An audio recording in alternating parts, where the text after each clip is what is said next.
Good morning, Michael. Thanks for your time today. Yeah, the North Dallas Chamber wanted, transportation group wanted an update on the what traffic volumes are responding. What revenues, how they're responding, both at the state level and at our local level.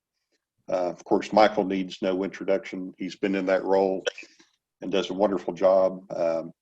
But this is the fourth largest region in the country, and before the pandemic, congestion was actually improving under his leadership. So, Michael, if you're ready, take it away. Can you guys hear me okay? Yes. We can, yes. Okay, I apologize. With the holiday, I lost track of time. Mo called me. I very much appreciate, Bob, the opportunity to speak to all of you guys. We are at a critical time. I think you'll sense that in this presentation. I'll present the 4 metrics the technical committee and the RTC have been following. And I believe it's all about creating jobs in difficult times. And I'm speaking within the region and speaking nationally on this particular subject. And I think, Bob, that's why you invited me today. I think we have to look out for each other in this field. But for every dollar we put into transportation, we create $2 in the general economy, and we're looking out for everybody at the same time. So if you go to the first slide, I think the DFW miracle is our managed lanes. Bob, you were part of the 3 amigos when we started this. And the other key is the notion on LBJ, we went no higher, no wider. So as you see, somewhat contradict what the chairman and TxDOT wishes to do in Austin. We think they should introduce a toll managed lane in Austin similar to LBJ and not use our money to help build that project. I think everyone has to have one of these or 2 of these in their region. You build your mega projects with some sort of private sector investment, which frees up all your money to do everything else you wish to do in your region. So this started with an HOV, went to toll managed, then dynamically priced. Guaranteed transit is when transit can run on a toll managed lane. So on Mo's LBJ, you could go from Garland to the airport.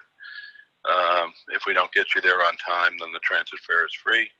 How can we take such a risk? Well, we monitor the speeds every single day, so we know what the speed should be at which time of day. I think our managed lanes will be early autonomous trucks, early autonomous vehicles. The notion of a managed lane 10, 20, 30 years from now, we'll be managing it in other ways we can't even think of today. But the DFW miracle is on the back of dynamically priced toll managed lanes. And that's a key to what you'll see in this presentation. Next slide. So the two red ones are the P3s. The rest of them, as we build, are the public sector partners that we have with TxDOT. I think TxDOT district staff and our staff, you can put in the same bottle. We create integrated teams. But the $3.2 billion concession payment from NTTA for the toll managed land that goes from DFW to McKinney, at the time the highest fatality rate in the state. Look at the leverage you have here. First of all, we leverage the toll road to McKinney, but we turned around and used a lot of RTR, regional toll revenue funds, maybe $1 billion. And look at the leverage; it's 5 to 1. So we put $1 billion of public sector money, and then the private sector's at over $5 billion in the West, and now almost $3 billion in the East, and climbing as other elements are built into these particular projects. With a 50-year lease and trigger mechanisms in these projects, over time, not only do these projects pay for maintenance, but they pay for capacity improvements as well. Next slide. So what was the key in the financial crisis? This is what we're trying to mimic today. So back in 2010, banking crisis, 20% drop in the cost of construction index by TxDOT. We slotted $12 billion worth of projects in that time frame. and it only cost us $10 billion. So the engineering and construction industry wins because they're keeping their companies going in bad times, and the public sector wins in that we get more competitive prices to build the transportation projects, have them be toll roads or just regular farm to market roads using revenues that we are getting because we're building our mega projects with a private sector element. Next slide. I'm going to go through these really quickly because if you've been going to STEC or RTC, not going, but watching, we created 4 metrics. What's the travel behavior of our citizens due to COVID-19? What's the financial implications like to NTTA and the transit agencies? Can we make lemonade out of lemons? And then the 4th element is this notion in difficult times to be building transportation projects. And I'll have an overview of what we're focused on. So we'll go pretty quickly through each of these metrics. Metric 1, the travel behavior. On the next slide. Bicycle pedestrian activity, if you look out your window at your house, you know is up. Freeway volumes are almost back to normal. July data is 10% less. The distribution of traffic in the course of the day is completely different, as I'll show you. It's not a return to the peaks. It's a whole bunch of people in the afternoon doing stuff like going to Home Depot, as economists will tell you. We're fixing our homes instead of going on vacation. Toll roads are coming back stronger, but they're still 27% below. Transit ridership is still struggling. In fact, I'm going to call a meeting of the transit agencies to see what we can do to help this. Airlines are slowly coming back. DFW Airport is the busiest airport in the world. I put the month in here because these numbers are coming back pretty strongly. So freeway data is of July, toll road data is June, July data, toll roads maybe 20% or so as we're recovering based on our travel behaviors. Next slide. So here's the infrared side fire devices on the freeways. You can see the rate of return. How do we know it's not in the peak? Next slide. Because the peak periods are not returning. So here is the speed distribution in the bimodal congestion. Look at February where you see the traditional green. And then you can see each month reverts back to almost in April, no congestion at all. Notice the AM peak is not returning. This is this notion that we're still not returning to work, but we are traveling around the region.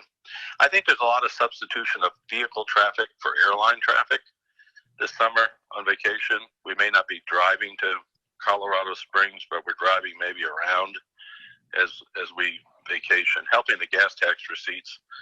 But this is not we should not feel comfortable. This is a traditional return in our transportation sense. Next slide. Here's transit ridership starting to flatten out, not a great return. Why we're triggering a special meeting of our transit partners to see what the RTC can do to increase this confidence in our transit system. Next slide. Bike ped, very high. We're pulling more and more data from our permanent bicycle pedestrian recorders. So these numbers will fluctuate, but the pattern's the same. I think the next batch of this data at the RTC, you'll see this higher in March and April when we bring in more counters, and it returns to about this 20%, 25% level. Next slide.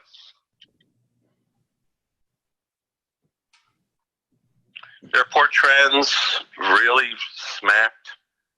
90% of the airline traffic was stopped. If you go back to 9/11, when 100% was stopped, and go back to the financial crisis, in other times in airline history, it takes 2 to 3 years to totally return.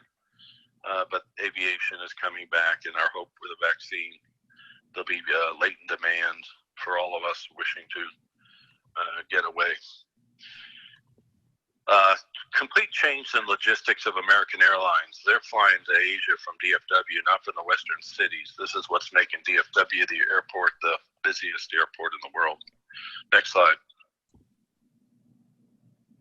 Here's the impact to transit sales tax. The good news for transit agencies is their sales tax is different than the general sales tax to cities, but it's basically return. So what they're missing is their fare box and fare box recovery, not the sales tax collected to run their operations.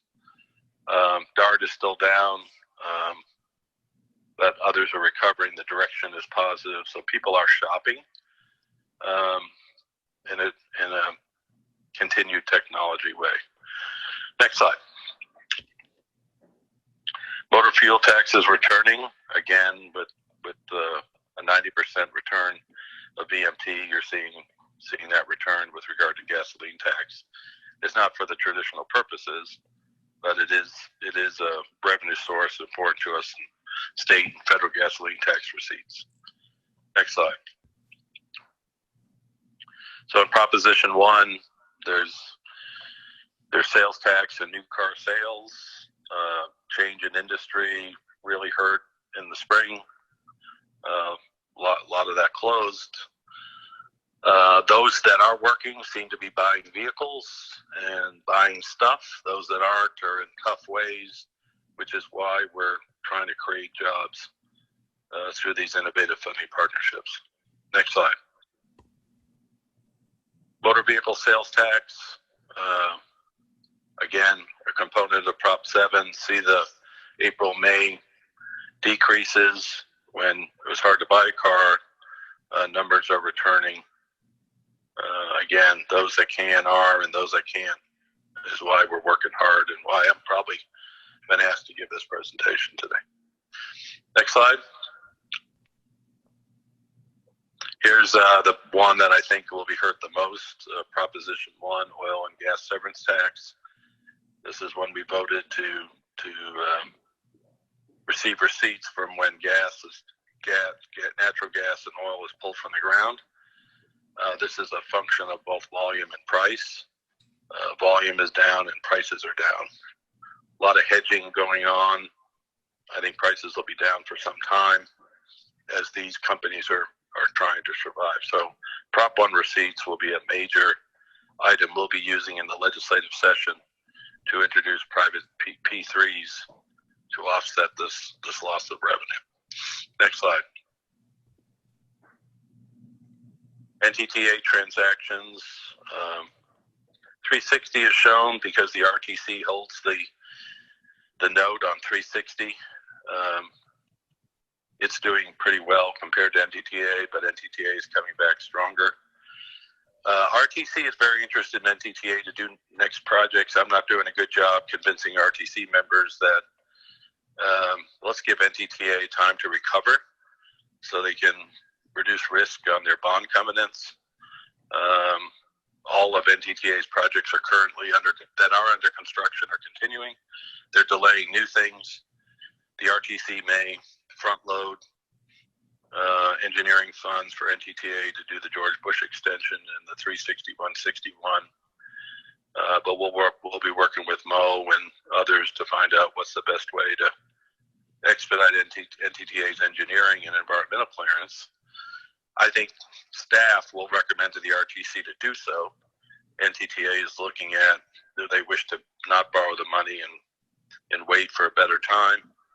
But as part of our metric 4, it indicates to us we should loan NTTA the money to engineer those projects to get them to construction sooner. Next slide. So metric 3 is what can we pull out of the positive elements of air quality. Our hope is the air quality season would have been better than it was. There's weird things happening as a result of this that the states have to figure out.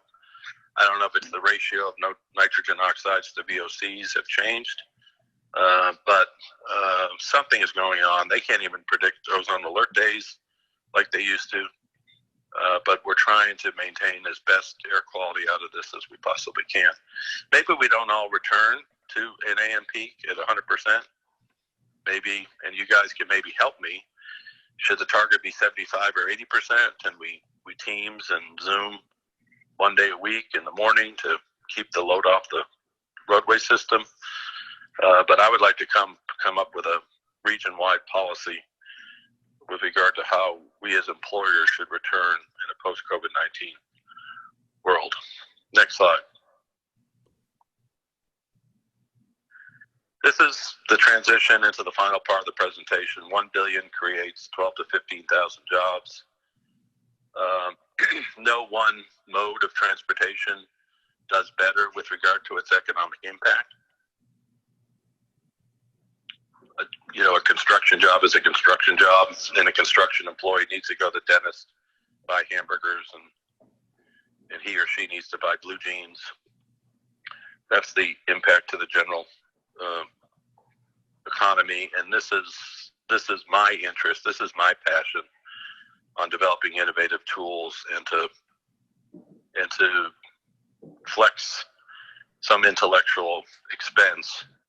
This is not the time to be conservative, because transitional revenues will not meet your projects, especially your mega projects.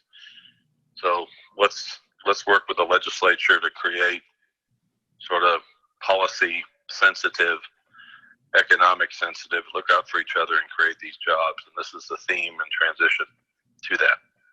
Next slide. Here are our candidate projects. This is the last part of the presentation. We've worked hard to garner support for Texas Central Partners Dallas to Houston, 20 billion plus. They should get their approval in a matter of weeks, and permits. That would bring them to financial close. We think they have to financial close before the legislative session. We went out and hired engineering services to build next generation technology, high-speed rail, maglev, hyperloop, or high-speed rail between Dallas and Fort Worth. That work is underway. Autonomous transit. Midtown is the first application in Dallas. We're calling it Tarrant. For this audience, it's General Motors. For public audiences, it's called Tarrant. We finally have GM support to bring vehicles to the railhead. So that's our test quarter in the west for goods movement, and Midtown will be our test quarter in the east for bringing people from building to building and garage to building. In that project, we'll be going out for an RFP. We will be looking for technology for freeway induction loops, so electric cars can charge as they go.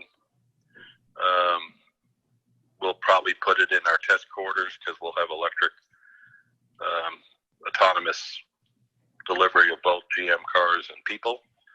But I would like to jettison the induction loop and start putting it in our managed lanes or freeway lanes. I'm working with Mo to help him do the Interstate 30 east of 45 as the first geometric design for autonomous vehicles of any freeway in the country. So this would potentially include a freeway induction loop, 5G. We have to think about what a 12-foot lane means to an autonomous vehicle. What's the combination of a pavement width we should have with autonomous vehicles, so we can maybe squeeze an extra lane into a freeway 30 years from now, because vehicles won't drift like they do as we as humans. State Highway 183, the RTC is funding $3 million for a financial backstop for Centra in Section 2E to begin the engineering. Back to the TxDOT triggers, they got a couple $100 million they have to build on their own. They got $890 million they wish to pay for their 2E component out of their pocket. And they want to write a check for $280 million for some of you to finish the design on 183 and have TxDOT build a regular design bid build project east of their 161 limit. Section 2E is between 121 and 161. So here's a case where the private sector is writing a check for $1.2 billion, and we're expediting it and hopefully knocking on headquarters door to get a change order to get that done. The Y connector is the sister to the 635 East project in Mo's district. This is the 820 replacement on the east side, and the Y connection with Interstate 20 south of Lake Arlington, fully funded. Environmental clearances any day, ready to go to construction. Then Christy and I, we want to try different than the financial crisis. We want to start aggregating a whole bunch of really little projects, maybe 5 millions, 3 millions, 2 millions, 10 millions, and see how we can go in what we call the COVID-19 #double out of X program. So we're looking at projects to expedite. For example, we got down in Mo's district on Interstate 45, just south of Interstate 20, we're funded the new U-turn, Texas U-turns and intersection improvements to get goods movement and start improving those older interchanges. You know, it's not a big dollar ticket item, but we're starting to tick these off. Mo has a just as passionate commitment to expedite projects. Interstate 45 in Houston isn't doing terrific. Interstate 35 in Austin, I don't think will ever be agreed to by the community in its current form. Need next generation gentrification policies and other things to drive these mega projects, just like we did on LBJ and Southern Gateway with the pedestrian cap. I believe that's the last slide. Bob, again, thank you very much for permitting me to get the old band back together again and present to this fine group. I'll be happy to take any questions. And again, because of the holiday, I forgot my commitment to you this morning, and I apologize. Bob? Yes, thank you for your time, Michael. Again, this is I thought this presentation would be great for you to present because I just find it incredible that with this pandemic that our economy is still hanging on, and it shows in the state sales tax collections and the freeway volumes. So I did want to ask you the first question: how does this region compare to other similar regions? You know, like I hear people are leaving New York in droves; they're leaving the West Coast. But I just wonder how you think our region will compete with the other regions in the next decade. So two things come to mind. If you look at the, say, TomTom navigational data and other companies that compare different regions, and you compare DFW to, say, Atlanta, San Francisco, Austin, San Antonio, Mo had requested us more than just comparing Texas cities, but comparing our competitive cities for the new commissioner at TxDOT. And it was earth-shattering to see in our region how we can add 1 million people and barely increasing congestion, largely given what we just talked about. But in Atlanta, you add 1 million people and their congestion goes up 20, 30, 40%. Seattle and San Francisco, horrible congestion levels, not a lot of imagination when it comes to delivering transportation. I think in the short term, you're going to see a move towards suburbanization. I don't think all that New York urban is necessarily coming here. It may go suburban. And as office buildings come out of favor and get converted to residential, I think you'll see a return to the New Yorks of the world. But we are not forecasting any change. We used to grow at 1 million people a decade.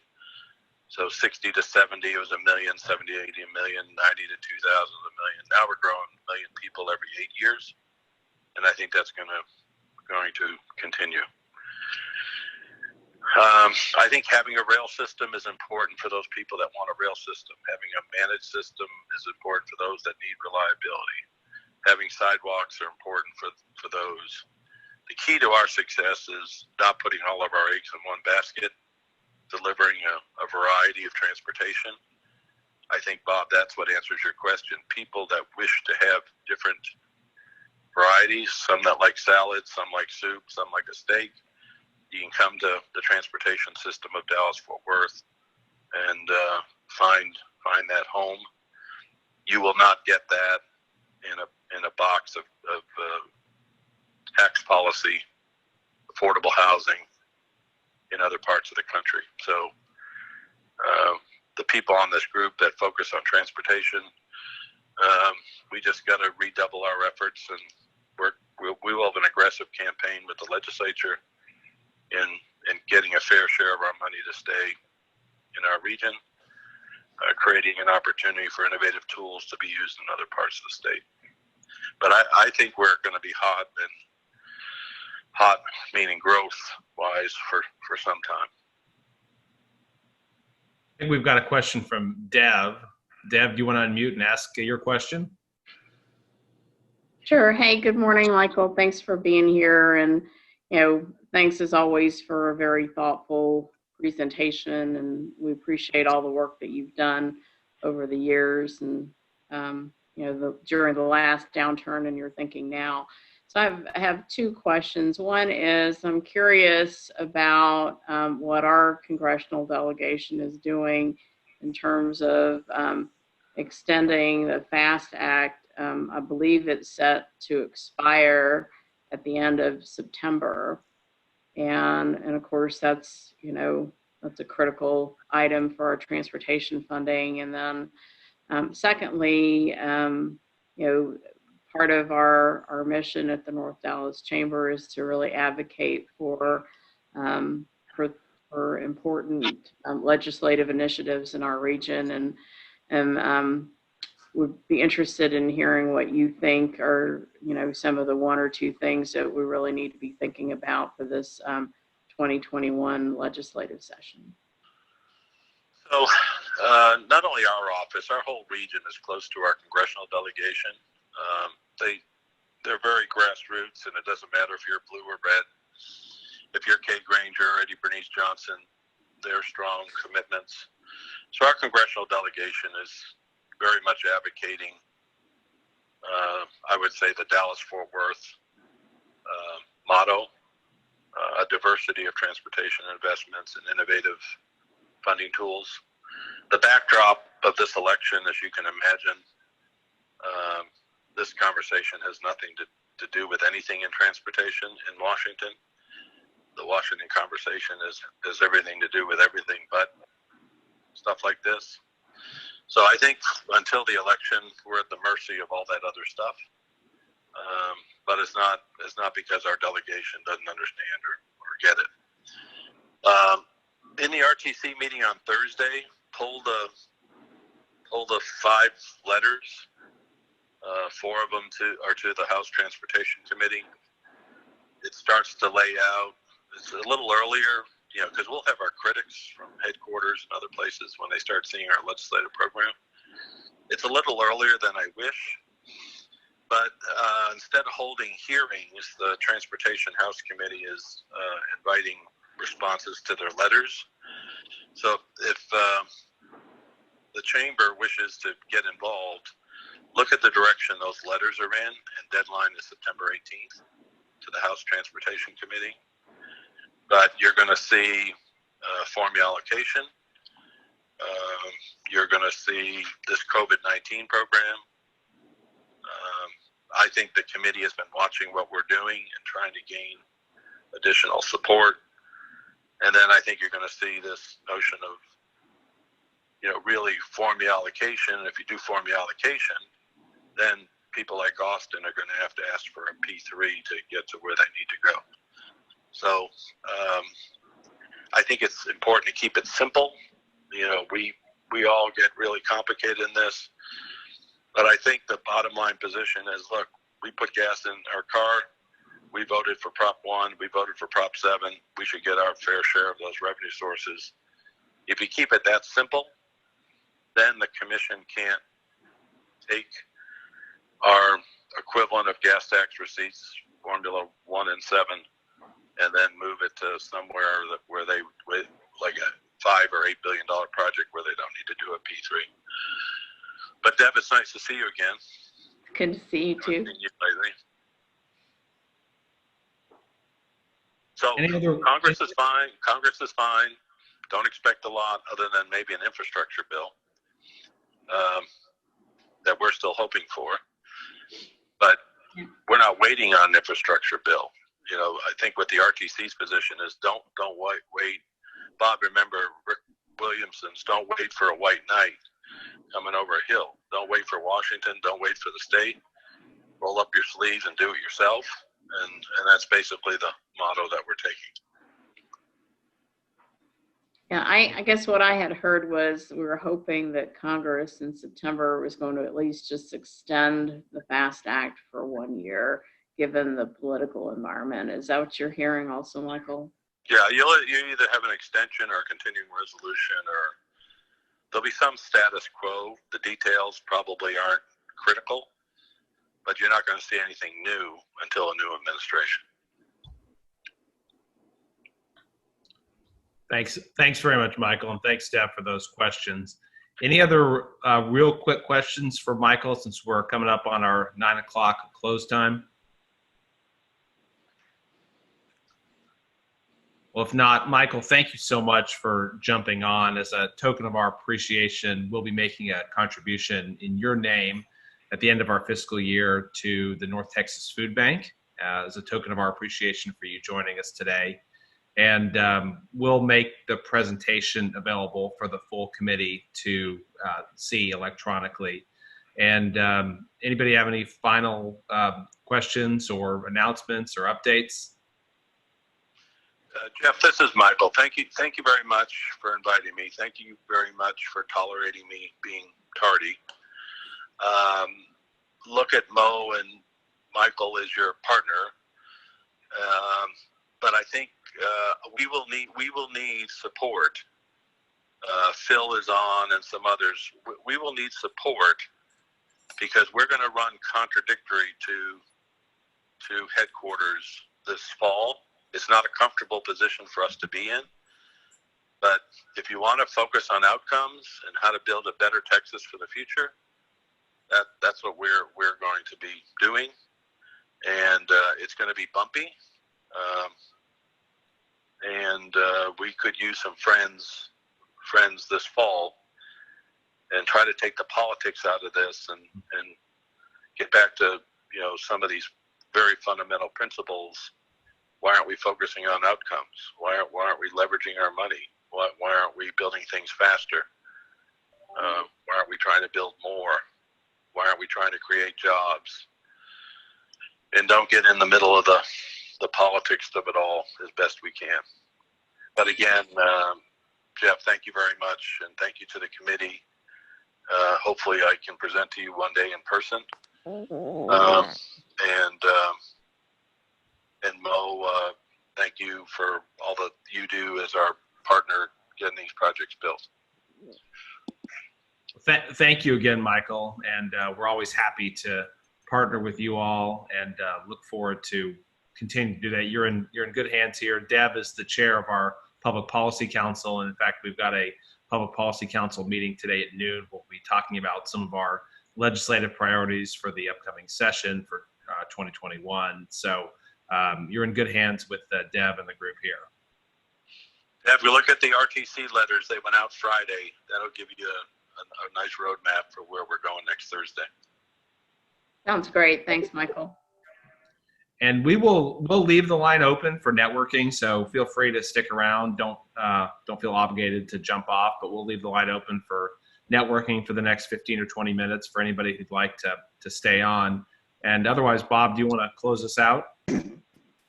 Again, thank you very much, Michael. No worries about the tardiness. We all had a nice visit. We kind of compared notes on who's returning to the office and who's not. And then thanks to Mo for helping remind you and get in touch with you. So we're looking forward to a productive fall, and hopefully we'll be in person at the Transportation Crossroads. So again, any other speaker suggestions, send that to Jeff. So thanks for everybody's time today. And save the date for November 10th for our next meeting.